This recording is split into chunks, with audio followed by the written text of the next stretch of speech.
October 1971. An American spy submarine has just crossed into Soviet waters, an area completely off-limits to outsiders. Most people on board the submarine have no idea why they're here, but some do. They're searching for an underwater telephone cable that connects a brand new Soviet nuclear base to its headquarters over 1,000 miles away. Attached to the submarine is a custom-made device designed to wrap around the cable and record every bit of information that passes through it. For 10 years, this device secretly fed Americans with a goldmine of information, until one day it vanished. By 1970, the US and the Soviet Union were deep into the Cold War, and the constant threat of nuclear attacks meant that both sides were desperate for any bit of information they could get their hands on. The US learned that a brand new nuclear submarine base had just been built in Petropavlovsk in the far east of Russia. It seemed strategically positioned for an attack on the US, and so Americans made it their goal to start spying on the base. But instead of sending in real spies or relying on satellite imagery, they wanted something more substantial. Captain James Bradley, director of undersea warfare, was studying a map of the region when it suddenly hit him. Since the base was in such a remote location, the Soviets needed to have some way of communicating with the headquarters back in Vladivostok. Radio would have been too easy to hack, and so he came to the conclusion that they must have run an underwater telephone cable through the Sea of Okhotsk. If such a cable did exist, intercepting it could give the Americans all they needed to know about the Soviets' nuclear capabilities. It was an idea too good to turn down, and so, with the help of the CIA and the Navy, Operation Ivy Bells was officially underway. But finding a cable hundreds of feet below a massive expanse of sea seemed like an impossible task. Luckily, Captain Bradley once again had a plan. He remembered back to his childhood along the Mississippi River, where signs would warn fishing boats whenever there was an underwater cable. If the Soviet cable did exist, he was sure that there would be similar signs along the Russian coast. After a month-long journey, the USS Halibut finally entered the Sea of Okhotsk. The crew began slowly creeping up the coast, inspecting the shoreline through a periscope.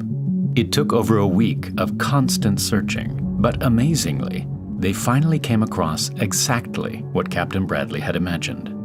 The submarine anchored itself in place, and a team of divers made the dangerous 400 feet descent to start installing the wiretap. The device worked by induction, and so when a conversation was sent through the cable, the electric pulses would be picked up and recorded onto a tape recorder inside the device.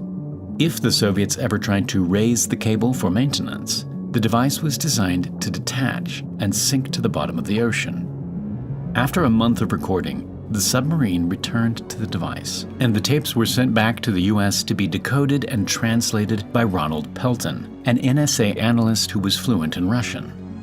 When the team received the first transcripts, they were amazed.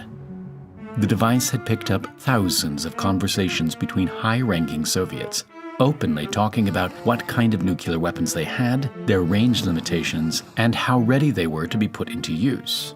Thanks to the wiretap, the Americans also knew exactly when and where Soviet submarines were heading out to sea, allowing them to quietly follow them at close range. Every month, the USS Halibut would return to the cable to retrieve the tapes and replace the battery.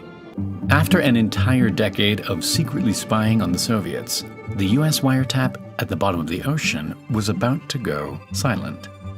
In 1981, an American surveillance satellite showed a group of Soviet ships hovering around the exact spot where the device was located. The US immediately sent a submarine out to try and recover the device, but it was too late. The device was gone. Only a handful of intelligence officers even knew the wiretap existed. So how, after 10 years, did the Soviets suddenly pinpoint its exact location? As it turned out, the Americans had a spy in their midst. It all started a year earlier when a strange phone call was made to the Soviet embassy in Washington. The caller claimed to have crucial information for the Soviets and wanted to arrange a meeting in exchange for cash.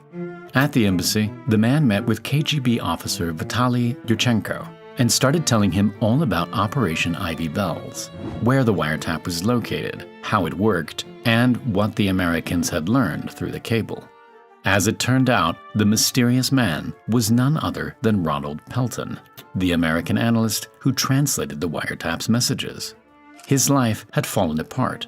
He no longer had his job at the NSA. His wife had left him, and he was now bankrupt with over $60,000 of debt. And so, in a desperate attempt to make money, he decided to sell his secrets. Pelton had just given away one of America's most top-secret missions, and it was essentially all for nothing, since the Soviets only paid him $35,000. He was still massively in debt, and it was only a matter of time before he got caught. Ironically, the FBI had already wiretapped the Soviet embassy's phone lines and became instantly suspicious when they heard the call. But Pelton never gave away his name, and so they had no idea it was him.